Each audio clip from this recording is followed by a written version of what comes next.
प्यारे स्टूडेंट्स, आज मैं आपके साथ एक बहुत ही क्रूशियल टॉपिक डिस्कस करने वाली हूँ। ये टॉपिक क्यों क्रूशियल है? क्योंकि ये सिर्फ 12th स्टैंडर्ड में ही काम नहीं आएगा। ये ऐसा टॉपिक है जो आपको आपके लाइफ एक्सपीरियंसेस में, करंट इकोनॉमिक सिचुएशन को समझने में, मार्केट में, इकोनॉमी में, आई वुड से एवरीवेयर, ये एक ऐसा टॉपिक है जो हर किसी को समझना चाहिए और इसकी अंडरस्टैंडिंग होना एक इकोनॉमिक स्टूडेंट के लिए बहुत ज़्यादा ज़रूरी है, राइट? तो ये टॉपिक क्या है? देखिए, हमारी इकोनॉमी में मनी का फ्लो होता है। मनी का फ्लो होता है। कुछ लोग उसको खर्च करते हैं, कुछ लोग उसको सेव करते हैं, कुछ लोग उसको डिमांड करते हैं। तो मनी एक ऐसा कंपोनेंट है इकोनॉमी का जिसका कंसिस्टेंट फ्लो होना बहुत ज़रूरी है हमारी इकोनॉमी में। पर कभी कभी क्या होता है कि इकोनॉमी में ये मनी सप्लाई और मनी डिमांडेड डिफरेंट होनी स्टार्ट हो जाती है। जितना हम इकोनॉमी में मनी की डिमांड कर रहे हैं उतना मनी होता ही नहीं है इकोनॉमी में। जब कभी कभी क्या होता है कि सप्लाई इतनी ज़्यादा बढ़ जाती है कि उसके मुकाबले डिमांड ही नहीं है, लोग उसकी डिमांड ही नहीं कर रहे हैं और इकोनॉमी में मनी फ्लो हो रही है, फ्रीली फ्लो हो रही है, राइट? अब ये हम भी जानते हैं कि जब भी इकोनॉमी में किसी भी चीज़ की सप्लाई बहुत ज़्यादा बढ़ जाएगी तो वो अच्छा नहीं है। ऐसे ही अगर इकोनॉमी में किसी चीज़ की डिमांड बहुत ज़्यादा है और सप्लाई नहीं है तो वो भी इकोनॉमी में अच्छा नहीं है, राइट? तो इस चीज़ को समझते हैं कि आप पहला सिनेरियो लीजिए कि हमारी इकोनॉमी में बहुत ज़्यादा मनी सप्लाई है, राइट? मनी सप्लाई बहुत ज़्यादा है इकोनॉमी में, जिसकी वजह से क्या हो रहा है, लोगों के हाथ में पैसा है, लोग उसको स्पेंड करना चाहते हैं बट कहीं पर डिमांड नहीं है उसको करने की। तो जब मनी सप्लाई ज़्यादा हो रही है हमारी इकोनॉमी में तो डैट मीन्स हम क्या करेंगे, हम चीज़ों की डिमांड करेंगे। हम कहेंगे कि भाई हमें बेसिक नेसेसिटी गुड्स भी चाहिए, लग्जरी गुड्स भी चाहिए। तो एज अ कंज्यूमर हम डिमांड को बढ़ा रहे हैं और अगर डिमांड बढ़ रही है तो मेरी इकोनॉमी में प्राइजेस बढ़ने शुरू हो जाएंगे। जिस चीज़ की जितनी डिमांड है उसके उतने प्राइजेस बढ़ने स्टार्ट हो जाते हैं। Very normal concept, demand chapter में आपने पढ़ा है।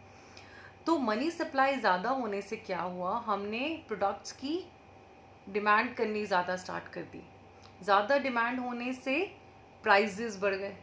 प्राइजेस बढ़ने का मतलब क्या होता है कि इन्फ्लेशन मेरी इकोनॉमी में स्टार्ट हो गया है। तो दैट मीन्स जितनी ज़्यादा मनी सप्लाई होगी मेरी इकोनॉमी में उतना ही इन्फ्लेशन होना स्टार्ट हो जाएगा। So that is directly related with each other, right? अब इन्फ्लेशन की सिनेरियो ऐसा है कि अगर इन्फ्लेशन हुआ तो हर कोई उसको अफोर्ड नहीं कर पाएगा। तो डैट मीन्स यहाँ पर हमारे इकोनॉमी के जो कर्ता धर्ता हैं, हमारी इकोनॉमी के जो सुप्रीम बॉडीज़ हैं, उनको आना पड़ेगा और उनको यहाँ आकर इंटरफेयर करना पड़ेगा। तो यहाँ पर रोल स्टार्ट हो जाता है सेंट्रल बैंक ऑफ इंडिया का। तो central bank of India which is your reserve bank, central bank of India is reserve bank, तो उसका यहाँ पे इंटरफेरेंस होना स्टार्ट हो जाएगा। तो then he will introduce certain policies. वो कुछ ऐसी मॉनेटरी इंस्ट्रूमेंट्स लेकर आएगा जिससे इकोनॉमी धीरे धीरे वापस बैलेंस होनी स्टार्ट हो जाएगी। तो आज हम उन्हीं मॉनेटरी इंस्ट्रूमेंट्स के बारे में बात करने वाले हैं, उन्हीं मॉनेटरी पॉलिसीज़ के बारे में बात करने वाले हैं। तो सबसे फर्स्ट आता है मॉनेटरी पॉलिसी में आपका रेपो रेट, जो आपकी बुक में भी फर्स्ट टॉपिक है, दैट इज रेपो रेट। तो रेपो रेट की क्या डेफिनेशन दी है?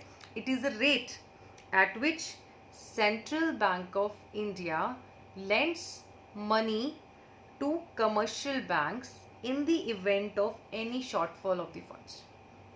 तो यहाँ पर इकोनॉमी में सिचुएशन हो रही है इन्फ्लेशन की, एक्सेस मनी सप्लाई है मेरी इकोनॉमी में, तो यहाँ पर एक्सेस मनी सप्लाई की सिचुएशन है। तो जब मनी सप्लाई ज़्यादा है तो रिजर्व बैंक ने क्या करना है, रिजर्व बैंक ने उसको कंट्रोल करना है, मतलब उस सप्लाई को मार्केट से खींच लेना है। अब देखिए मनी का फ्लो कैसे हो रहा है, सबसे ऊपर reserve bank of India, then we have commercial banks and then we have general people with us, right. अब यहाँ पर आप देखिएगा, देखिए सबसे ऊपर होता है सेंट्रल बैंक,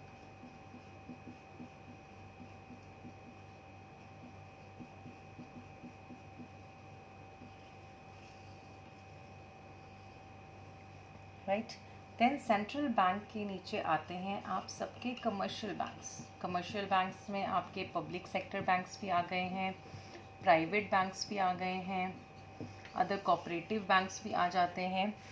और यहाँ से इसके नीचे ये लोग क्या करते हैं, हमारी जनरल पब्लिक आ रही है, यहाँ से ये पैसा फ्लोट होता है। तो देखा जाए तो पैसा कैसे आ रहा है, central bank, then commercial bank and then general public.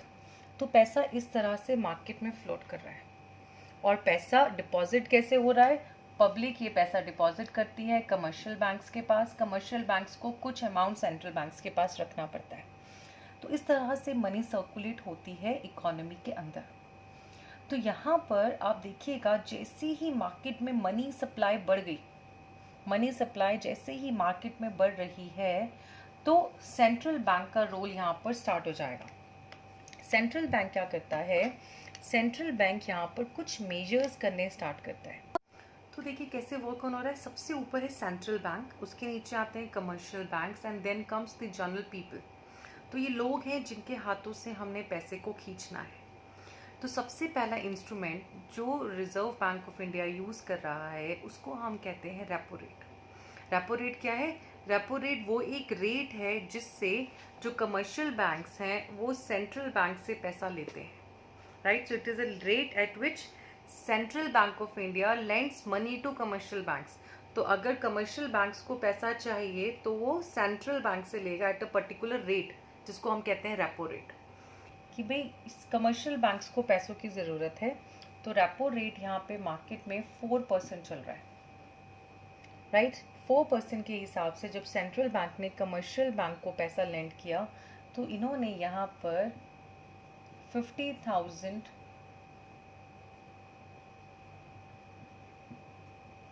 Million rupees लिए, राइट। 4% मतलब इनको इसका 4% ब्याज सेंट्रल बैंक को देना है, राइट। और ये 50 मिलियन रुपीज़ ये आगे जनरल पब्लिक को देने वाले हैं,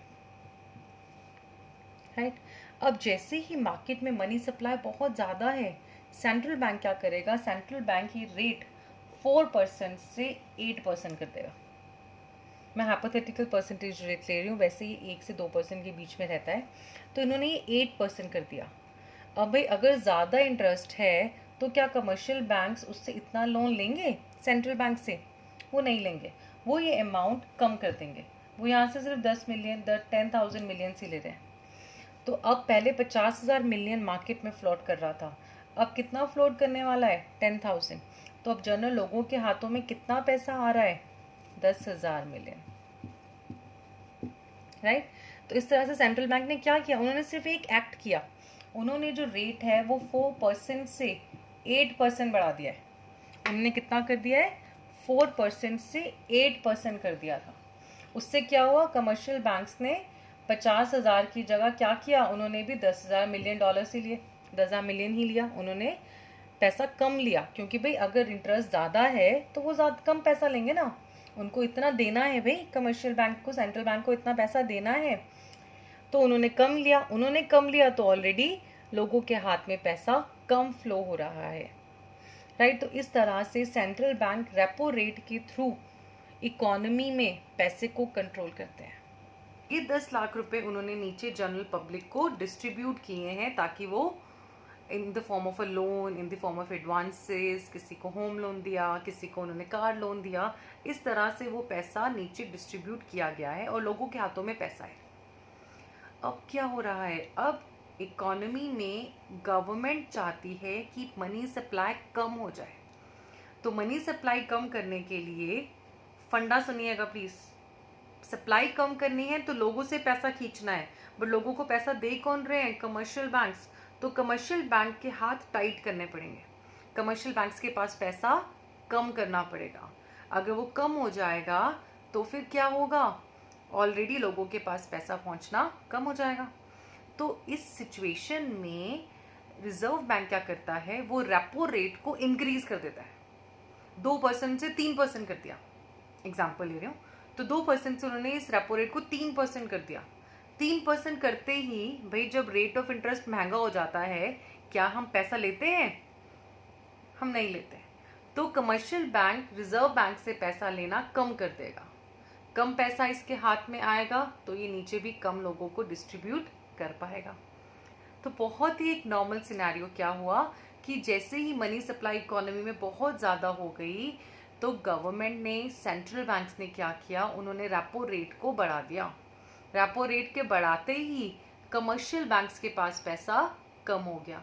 जैसे ही कमर्शियल बैंक्स के पास पैसा कम हुआ, उन्होंने लोगों को पैसा देना कम कर दिया, राइट।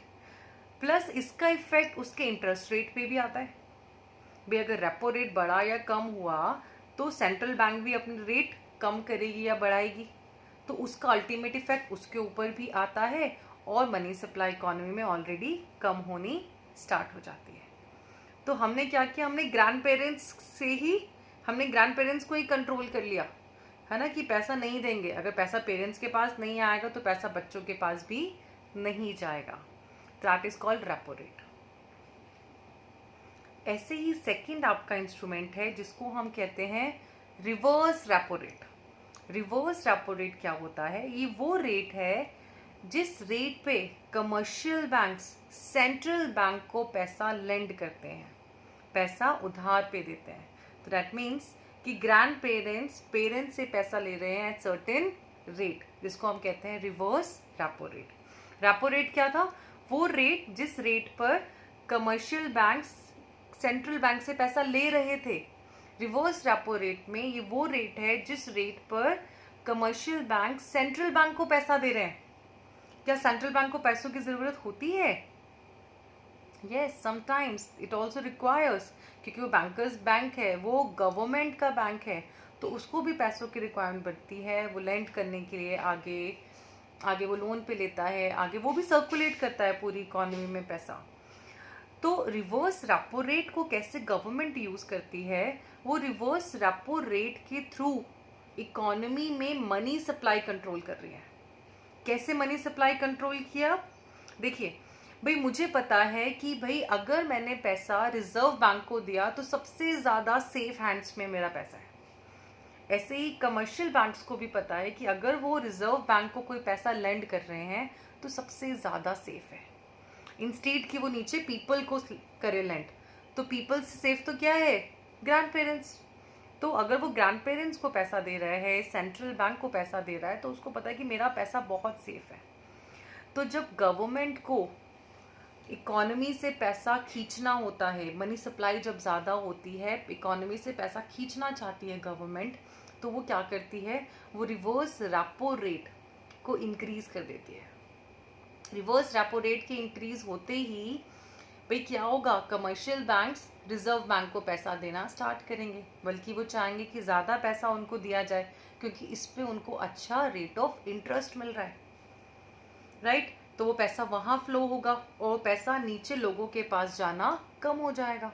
तो इकोनॉमी से ऑटोमेटिकली ही मनी सप्लाई होनी कम हो जाएगी।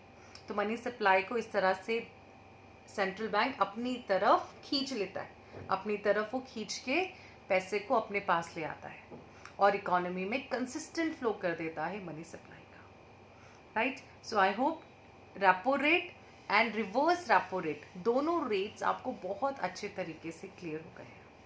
Thank you.